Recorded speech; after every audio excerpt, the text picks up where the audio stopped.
Olá, Intellivision Touch. Aqui um vídeo manual com algumas dicas para você poder aproveitar bem o seu controle. Então vamos lá. Conexão com o console, o cabo com conector aqui DB9, conexão direta no plug do console Intellivision 2 ou no Sears Super Arcade. No caso do Intellivision 1, precisa ser feita a instalação de um cabo adaptador para poder incluir essa tomada no console, já no padrão Intellivision 2. No caso do console Flashback,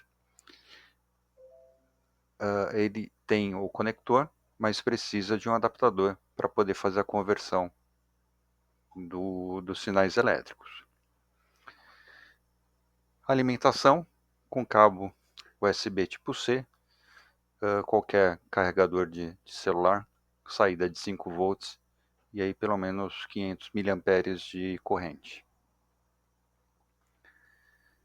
Para uso nos emuladores, cabo de dados USB tipo C, que já vai fornecer a alimentação e a transferência de dados aí para o controle emular o teclado USB no seu emulador. Bom, o teclado touch, né, com overlay aqui na tela, os 4 botões de funções com as 3 ações, né, o B1 superior esquerdo e direito, o B2 aqui o inferior esquerdo e o B3 o inferior direito. O controle analógico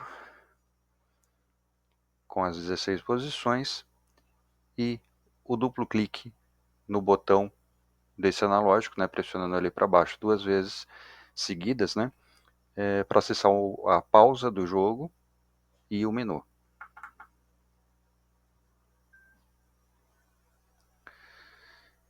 Nessa ação de duplo clique, o controle envia um sinal de pausa para o jogo, né, seria os botões 1 mais 9, e entra aqui no menu de configuração. Aqui no menu, o direcional navega pelas opções e qualquer um dos botões entra na função. Primeira opção, sair, simplesmente retorna, né, para o overlay previamente carregado, retorna para o jogo. Seleção de overlay. Aqui ele apresenta a quantidade de arquivos disponíveis, a navegação com o direcional para baixo para cima e para as laterais para correr as páginas.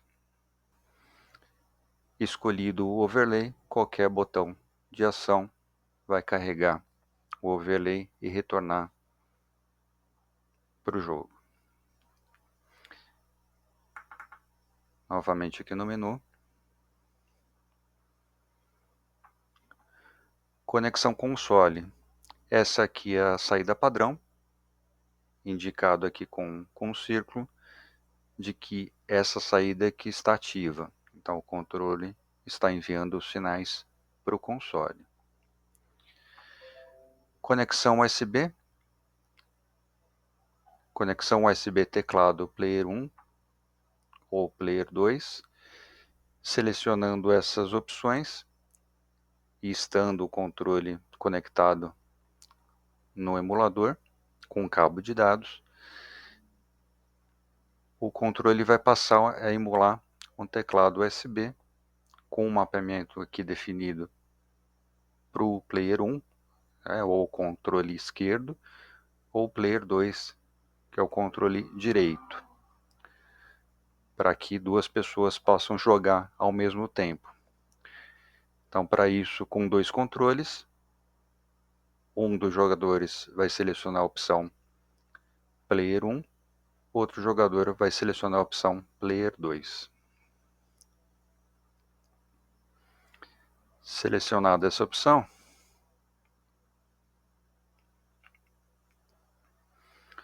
o controle agora está enviando os comandos pelo emulador de teclado USB. Quando o controle é ligado, por 3 segundos ele tenta fazer a comunicação de dados pelo cabo USB. Se ele não conseguir, as opções de conexão USB ficam desativadas. A opção de ajuste do brilho do display, atualmente ele está no nível 4, pressionando um botão, a gente entra na configuração, o direcional para cima ou para baixo, altera o valor. Pressionando o botão, ele retorna e essa configuração fica salva para a próxima vez que o controle for religado. Ajuste do centro analógico, atualmente aqui ele está em 14%. Quando o controle é ligado, ele verifica aqui as variações, né, que possam acontecer aqui no centro do analógico e compensa isso colocando mais 10% para que não tenha o acionamento aqui involuntário. Mas você aqui ele está bem sensível, né? Só um pequeno toque aqui no direcional ele já aciona. Dependendo do jogo, você pode precisar ou querer que ele seja menos sensível aqui no centro. Então, para isso, entrar aqui na função do centro analógico, aqui inclinando o analógico até a posição que você deseja, pressionar qualquer um dos botões para ele gravar essa configuração. Feito isso, agora o centro analógico está configurado aqui para 57% e ele vai responder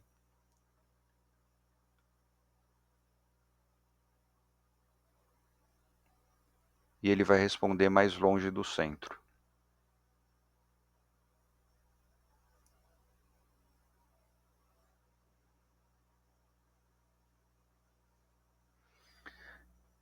Seleção de idioma, qualquer botão para entrar na função.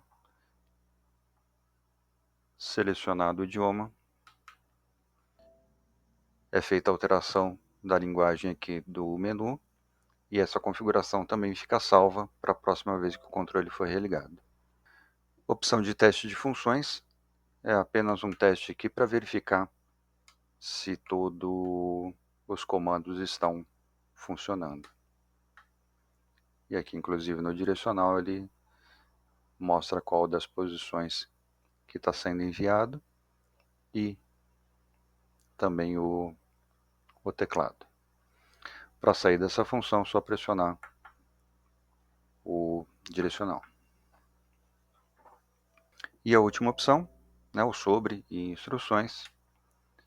Ele mostra aqui a versão que está instalada. Nesse caso aqui é a 1.06. O modelo, que é o Touch. E aqui a configuração do mapeamento de teclado para o emulador. Qualquer botão aqui para correr as páginas. E na última ele volta para o jogo.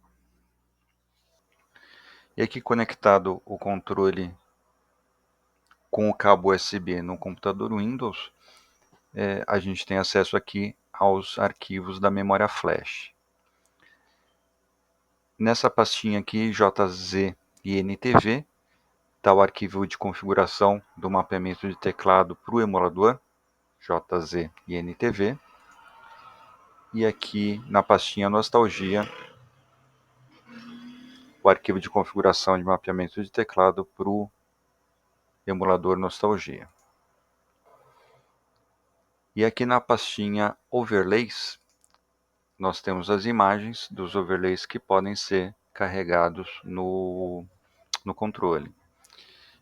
Aqui você pode renomeá-los, né, renomear esses arquivos aqui, pode iniciar eles com números para ter aqui seus favoritos classificados primeiro, tá?